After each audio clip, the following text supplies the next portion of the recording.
Libro Patriarcas y Profetas, capítulo 43, la muerte de Moisés. En todo el trato que Dios tuvo con su pueblo, se nota, entremezclada con su amor y misericordia, la evidencia más sorprendente de su justicia estricta e imparcial. Queda patente en la historia del pueblo hebreo. Dios había otorgado grandes bendiciones a Israel. Su amor bondadoso hacia él se describe de la siguiente manera conmovedora. Como el águila despierta su nidada, revolotea sobre sus pollos, extiende sus alas, los toma, los lleva sobre sus plumas, Jehová solo le guió. Y sin embargo, cuán presta y severa retribución les infligía por sus transgresiones. El amor infinito de Dios se manifestó en la dádiva de su Hijo unigénito para redimir la familia humana perdida. Cristo vino a la tierra con el objeto de revelar al hombre el carácter de su Padre y su vida rebosó de actos de ternura y de compasión divinas. Sin embargo, Cristo mismo declara: hasta que perezca el cielo y la tierra, ni una jota ni un tilde perecerá de la ley. La misma voz que suplica con paciencia y amor al pecador para que venga a él y encuentre perdón y paz, ordenará en el juicio a quienes rechazaron su misericordia: apartaos de mí, malditos. En toda la Biblia se representa a Dios no solo como un Padre tierno, sino también como un juez justo. Aunque se deleita en manifestar misericordia y perdona la iniquidad, la rebelión y el pecado, de ningún modo justificará al malvado. El gran soberano de todas las naciones había declarado que Moisés no habría de introducir a la congregación de Israel en la buena tierra, y la súplica fervorosa del siervo de Dios no pudo conseguir que su sentencia se revocara. Él sabía que había de morir, sin embargo, no había vacilado un solo momento en su cuidado de Israel. Con toda fidelidad había procurado preparar la congregación para su entrada en la herencia prometida. A la orden divina, Moisés y Josué fueron al tabernáculo, mientras que la columna de nube descendía y se asentaba sobre la puerta. Allí el pueblo le fue encargado solemnemente a Josué. La obra de Moisés como jefe de Israel había terminado, y a pesar de esto, se olvidó de sí mismo en su interés por su pueblo. En presencia de la multitud congregada, Moisés, en nombre de Dios, dirigió a su sucesor estas palabras de aliento santo: esfuérzate y anímate, que tú meterás los hijos de Israel en la tierra que les juré, y yo seré contigo. Luego se volvió hacia los ancianos y príncipes del pueblo y les encargó solemnemente que acatasen fielmente las instrucciones de Dios que él les había comunicado.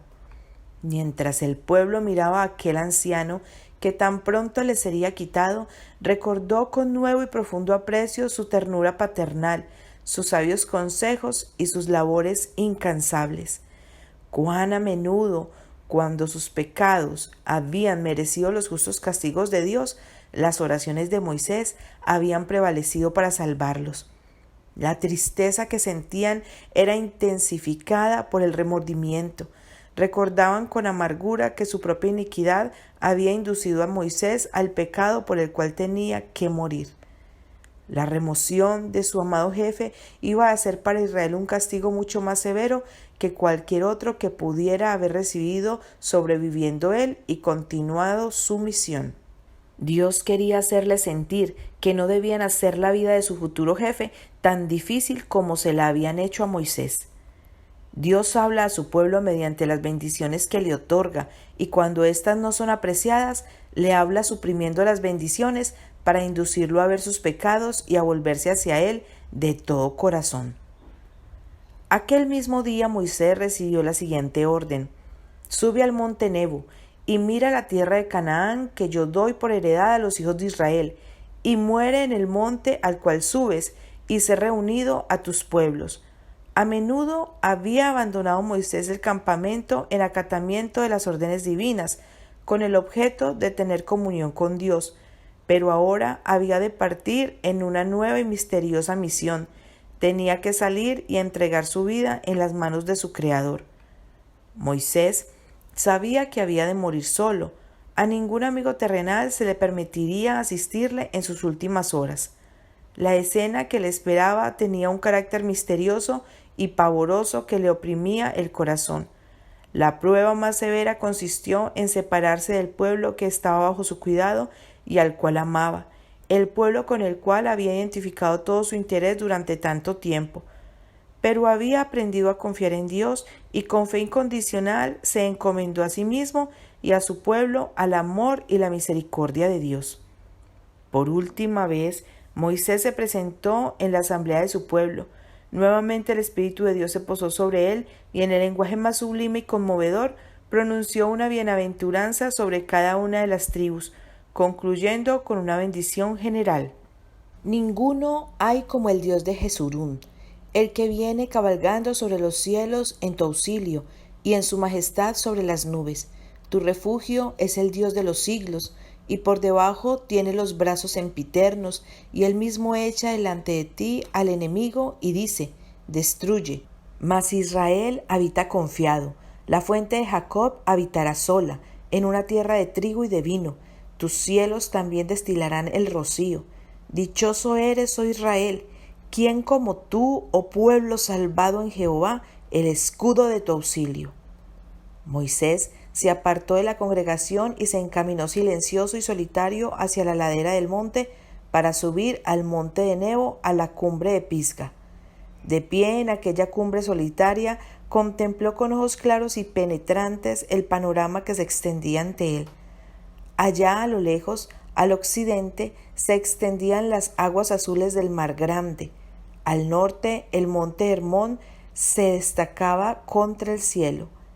Al este estaba la planicie de Moab, y más allá se extendía Basán, escenario del triunfo de Israel, y muy lejos, hacia el sur, se veía el desierto de sus largas peregrinaciones.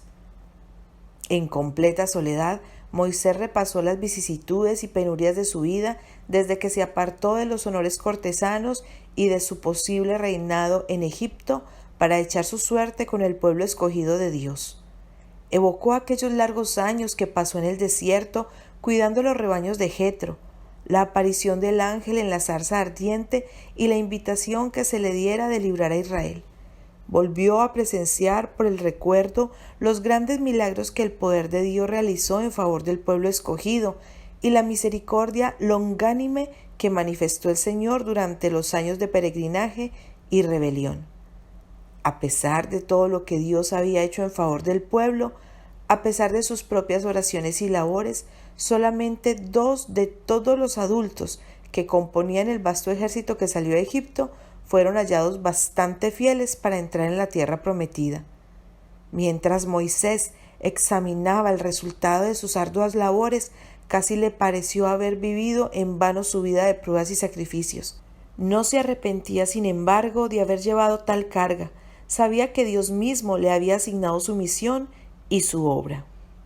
Cuando se le llamó por primera vez para que acaudillara a Israel y lo sacara de la servidumbre, quiso eludir la responsabilidad, pero desde que inició la obra nunca depuso la carga, aun cuando Dios propuso relevarle a él y destruir al rebelde Israel, Moisés no pudo consentir en ello. Aunque sus pruebas habían sido grandes, había recibido demostraciones especiales del favor de Dios. Había obtenido gran experiencia durante la estada en el desierto, al presenciar las manifestaciones del poder y la gloria de Dios y al sentir la comunión de su amor.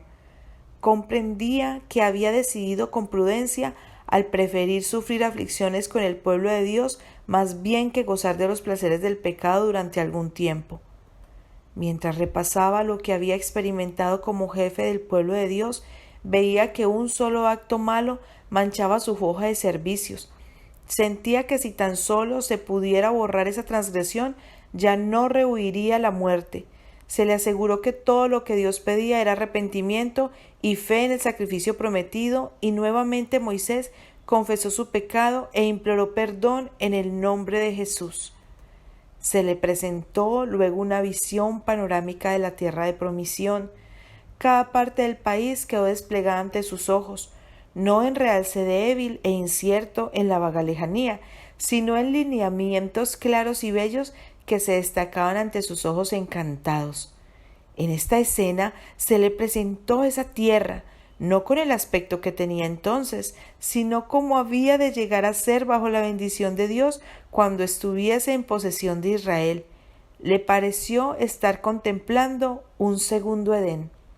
Había allí montañas cubiertas de cedros del Líbano, colinas que asumían el color gris de sus olivares y la fragancia agradable de la viña, anchurosas y verdes planicies esmaltadas de flores y fructíferas.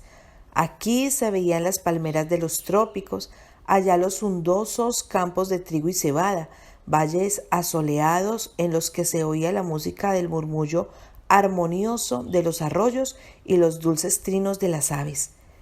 Buenas ciudades y bellos jardines, lagos ricos en la abundancia de los mares, rebaños que pasían en las laderas de las colinas y hasta entre las rocas los dulces tesoros de las abejas silvestres.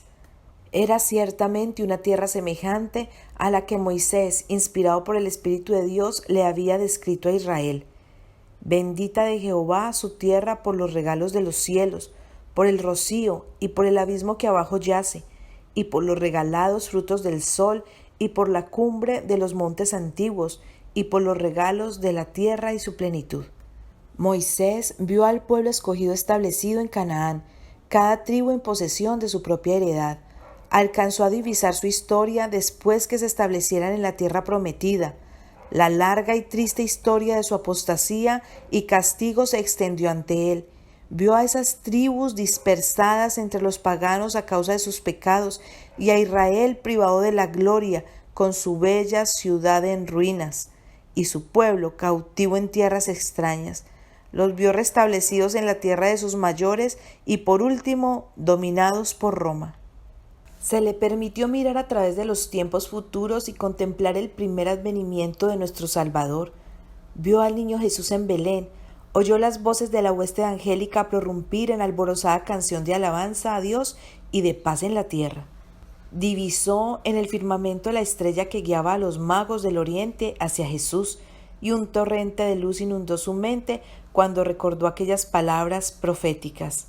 Saldrá estrella de Jacob y levantaráse cetro de Israel. Contempló la vida humilde de Cristo en Nazaret, su ministerio de amor, simpatía y sanidades, y cómo le rechazaba y despreciaba una nación orgullosa e incrédula. Atónito, escuchó cómo ensalzaban jactanciosamente la ley de Dios, mientras que menospreciaban y desechaban a aquel que había dado la ley. Vio cómo en el monte de los olivos Jesús se despedía llorando de la ciudad de su amor. Mientras Moisés veía cómo era finalmente rechazado aquel pueblo tan altamente bendecido del cielo, aquel en favor del cual él había trabajado, orado y hecho sacrificios, por el cual él había estado dispuesto a que se borrara su nombre del libro de la vida, mientras oía las tristes palabras: «He aquí vuestra casa os es dejada desierta». El corazón se le oprimió de angustia y su simpatía con el pesar del Hijo de Dios hizo caer amargas lágrimas de sus ojos. Siguió al Salvador a Getsemaní y contempló su agonía en el huerto y cómo era entregado, escarnecido, flagelado y crucificado. Moisés vio que así como él había alzado la serpiente en el desierto, habría de ser levantado el Hijo de Dios, para que todo aquel que en él creyere no se pierda, sino que tenga vida eterna. El dolor, la indignación y el horror embargaron el corazón de Moisés cuando vio la hipocresía y el odio satánico que la nación judía manifestaba contra su Redentor, el poderoso ángel que había ido delante de sus mayores. Oyó el grito agonizante de Jesús: Dios mío, ¿por qué me has desamparado? Le vio cuando yacía en la tumba nueva de José de Arimatea. Las tinieblas de la desesperación parecían envolver el mundo, pero miró otra vez y le vio salir vencedor de la tumba y ascender a los cielos escoltado por los ángeles que le adoraban y encabezando una multitud de cautivos. Vio las relucientes puertas abrirse para recibirle y la hueste celestial dar en canciones de triunfo la bienvenida a su jefe supremo. Y allí se le reveló que él mismo sería uno de los que servirían al Salvador y le abrirían las puertas eternas. Mientras miraba la escena, su semblante irradiaba un santo resplandor.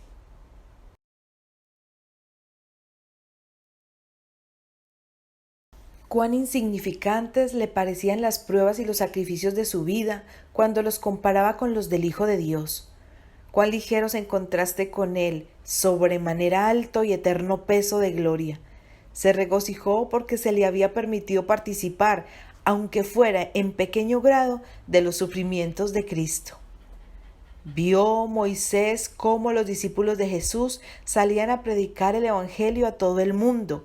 Vio que a pesar de que el pueblo de Israel, según la carne, no había alcanzado el alto destino al cual Dios le había llamado en su incredulidad, no había sido la luz del mundo, y aunque había desechado la misericordia de Dios y perdido todo derecho a sus bendiciones como pueblo escogido, Dios no había desechado, sin embargo, la simiente de Abraham, y habían de cumplirse los propósitos gloriosos cuyo cumplimiento él había emprendido por medio de Israel. Todos los que llegasen a ser por Cristo hijos de la fe habían de ser contados como simiente de Abraham. Serían herederos de las promesas del pacto, como Abraham serían llamados a cumplir y comunicar al mundo la ley de Dios y el evangelio de su Hijo. Moisés vio cómo, por medio de los discípulos de Cristo, la luz del evangelio irradiaría y alumbraría al pueblo asentado en tinieblas. Y también cómo miles acudirían de las tierras de los gentiles al resplandor de su nacimiento. Y al contemplar esto, se regocijó por el crecimiento y la prosperidad de Israel. Luego pasó otra escena ante sus ojos. Se le había mostrado la obra que iba a hacer Satanás al inducir a los judíos a rechazar a Cristo, mientras profesaban honrar la ley de su padre. Vio ahora al mundo cristiano dominado por idéntico engaño al profesar que aceptaba a Cristo, mientras que por otro lado rechazaba la ley de Dios. Había oído a los sacerdotes y ancianos clamar frenéticos: «¡Quita, quita, crucifícale!».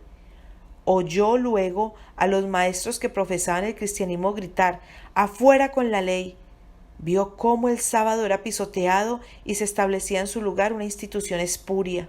Nuevamente Moisés se llenó de asombro y horror. ¿Cómo podían los que creían en Cristo desechar la ley que había sido pronunciada por su propia voz en el monte sagrado?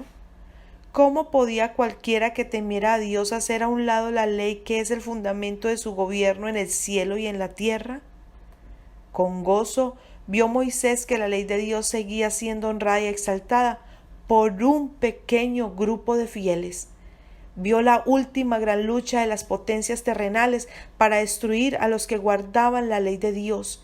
Miró anticipadamente el momento cuando Dios se levantará para castigar a los habitantes de la tierra por su iniquidad, y cuando los que temieron su nombre serán escudados y ocultados en el día de su ira. Escuchó el pacto de paz que Dios hará con los que hayan guardado su ley, cuando deje oír su voz desde su santa morada y tiemblen los cielos y la tierra.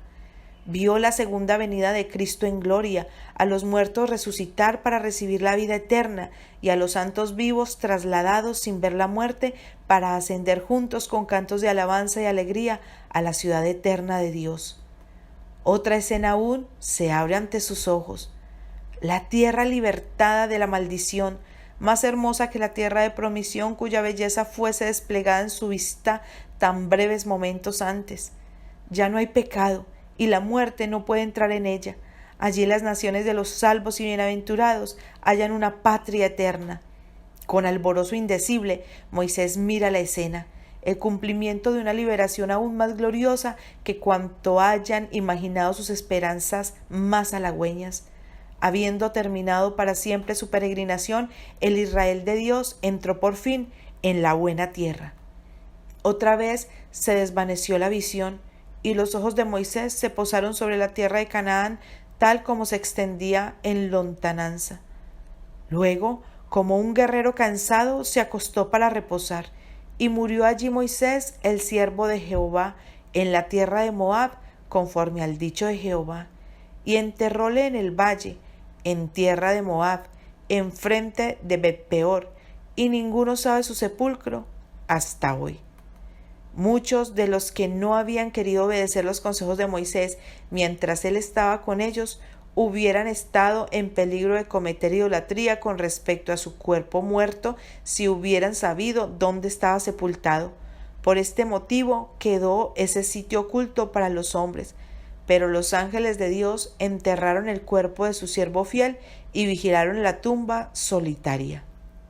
Y nunca más se levantó profeta en Israel como Moisés, a quien haya conocido Jehová cara a cara, en todas las señales y prodigios que le envió Jehová a hacer, y en toda aquella mano esforzado, y en todo el espanto grande que causó Moisés a ojos de todo Israel. Si la vida de Moisés no se hubiera manchado con aquel único pecado que cometió al no dar a Dios la gloria de sacar agua de la roca en Cádiz, él habría entrado en la tierra prometida y habría sido trasladado al cielo sin ver la muerte. Pero no hubo de permanecer mucho tiempo en la tumba.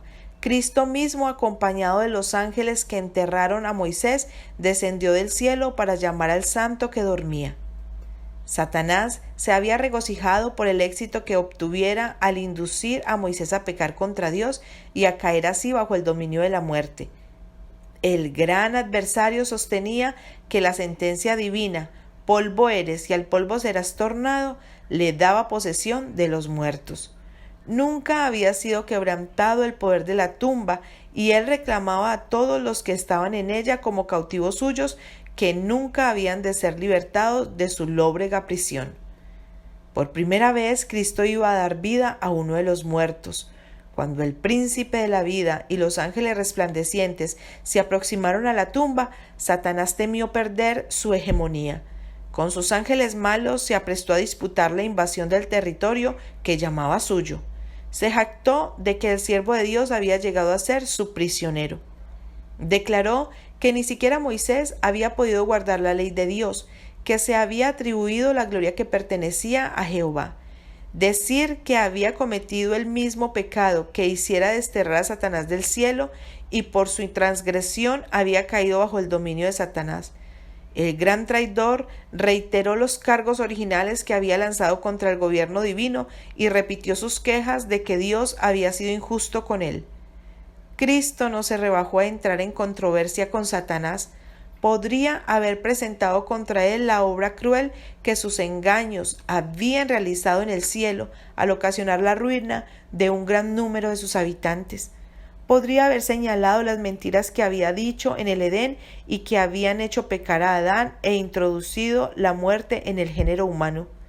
Podría haberle recordado a Satanás que él era quien había inducido a Israel a murmurar y a rebelarse hasta agotar la paciencia longánime de su jefe, y sorprendiéndolo en un momento de descuido, le había arrastrado a cometer el pecado que lo había puesto en las garras de la muerte. Pero Cristo lo confió todo a su Padre, diciendo: «El Señor te reprenda». El Salvador no entró en disputa con su adversario, sino que en ese mismo momento y lugar comenzó a quebrantar el poder del enemigo caído y a dar la vida a los muertos. Satanás tuvo allí una evidencia incontrovertible de la supremacía del Hijo de Dios. La resurrección quedó asegurada para siempre. Satanás fue despojado de su presa. Los justos muertos volverán a vivir. Como consecuencia del pecado, Moisés había caído bajo el dominio de Satanás. Por sus propios méritos era legalmente cautivo de la muerte, pero resucitó para la vida inmortal por el derecho que tenía a ella en nombre del Redentor. Moisés salió de la tumba glorificado y ascendió con su libertador a la ciudad de Dios. Nunca, hasta que se ejemplificaron en el sacrificio de Cristo, se manifestaron la justicia y el amor de Dios más señaladamente que en sus relaciones con Moisés. Dios le vedó la entrada a Canaán para enseñar una lección que nunca debió olvidarse, a saber, que Él exige una obediencia estricta y que los hombres deben cuidar de no atribuirse la gloria que pertenece a su Creador. No podía conceder a Moisés lo que pidiera al rogar que le dejara participar en la herencia de Israel, pero no olvidó ni abandonó a su siervo.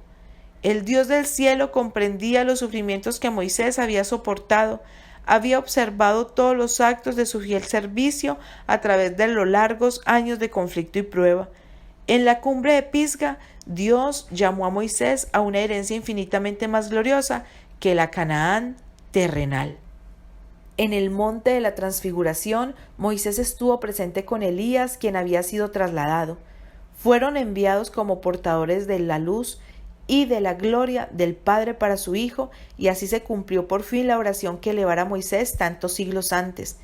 Estaba en el buen monte, dentro de la heredad de su pueblo, testificando en favor de aquel en quien se concentraban todas las promesas de Israel.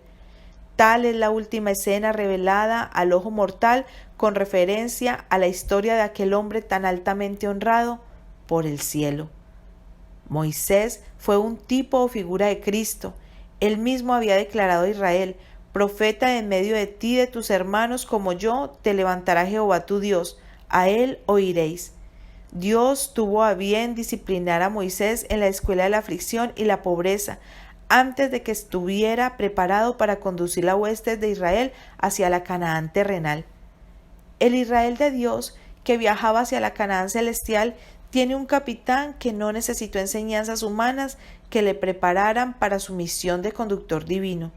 No obstante, fue perfeccionado por el sufrimiento, porque en cuanto él mismo padeció siendo tentado, es poderoso para socorrer a los que son tentados. Nuestro Redentor no manifestó las imperfecciones ni las debilidades humanas, pero murió a fin de obtener nuestro derecho a entrar en la tierra prometida. Moisés, a la verdad, fue fiel sobre toda su casa como siervo para testificar lo que se había de decir, mas Cristo como Hijo sobre su casa, la cual casa somos nosotros, si hasta el cabo retuviéramos firme la confianza y la gloria de la esperanza.